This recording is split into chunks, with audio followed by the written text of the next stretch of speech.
ఉన్నటువంటి గ్రామ పంచాయతీ ఉప సర్పంచ్ సోదరుడు చంద్రశేఖర్ రెడ్డి గారికి,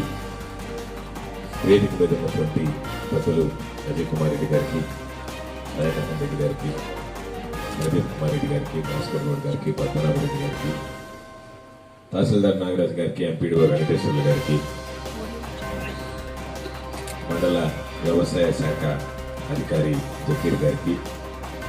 మనబోలు మండల వ్యవసాయ సలహాదారు కమిటీ చైర్మన్ సోదరులు జట్టి సూర్యనారాయణ రెడ్డి గారికి, పర్సన్ ఇన్ఛార్జ్ సత్య గారికి,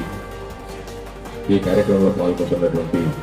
పెద్దలు, రైతులు మనస్తత్వం ఉంది కాబట్టి వీటన్నిటిని దృష్టిలో పెట్టుకుని రాబోయేటువంటి రోజుల్లో ఏ విధంగా అయితే మన ఎన్నికల్లో ఆదరించారో తిరుపతి పార్లమెంట్ ఎన్నికల్లో కూడా వైఎస్ఆర్ కాంగ్రెస్ పార్టీని ఆదరించి జగన్మోహన్ రెడ్డి గారిని ఆశీర్వదించి మొన్న వచ్చినటువంటి స్థానాల్లో కన్నా కూడా ఏదన్నా చిన్న భేదాభిప్రాయాలున్నా అందరూ సర్దుబాటు చేసుకుని మనం పార్లమెంట్ అభ్యర్థిగా నిలబడితే ఏ విధంగా పనిచేస్తామో అదే స్థాయిలో పనిచేసి వైఎస్ఆర్ కాంగ్రెస్ పార్టీ తిరుగులేనటువంటి శక్తిగా రాబోయేటువంటి రోజుల్లో వైఎస్ఆర్ కాంగ్రెస్ పార్టీ సర్వేపల్లి నియోజకవర్గంలో ఎదురులేదనేటువంటి విధంగా ఈరోజు నాయకులు, కార్యకర్తలు అందరం కలిసి కష్టించి పనిచేయాల్సినటువంటి సందర్భం అని చెప్పి మీ అందరికీ తెలియజేస్తూ చివరిగా ధాన్యం కొనుగోలు కేంద్రాల ద్వారా ఎటువంటి సమస్య వచ్చినా సరే అధికారులు మేము అందరం నిరంతరం అందుబాటులో ఉండి ఏ ఒక్కరికి ఎటువంటి ఇబ్బంది లేకుండా అన్ని రకాలైనటువంటి చర్యలు తీసుకుంటాం. దళారులు నమ్మి మోసపోకుండా ప్రతి ఒక్క రైతు కూడా గిట్టుబాటు ధర కల్పించేటువంటి విధంగా ప్రభుత్వం ఆలోచన చేస్తున్నటువంటి సందర్భంలో కనీస మద్దతు ధర పొందేదానికి రైతులు కూడా ముందుకు రండి అని చెప్పి మనందరినీ కోరుకుంటూ ఈరోజు ధాన్యం కొనుగోలు కేంద్రం సందర్భంగా ఏర్పాటు చేసినటువంటి కార్యక్రమంలో పాల్గొన్నటువంటి మీ అందరికీ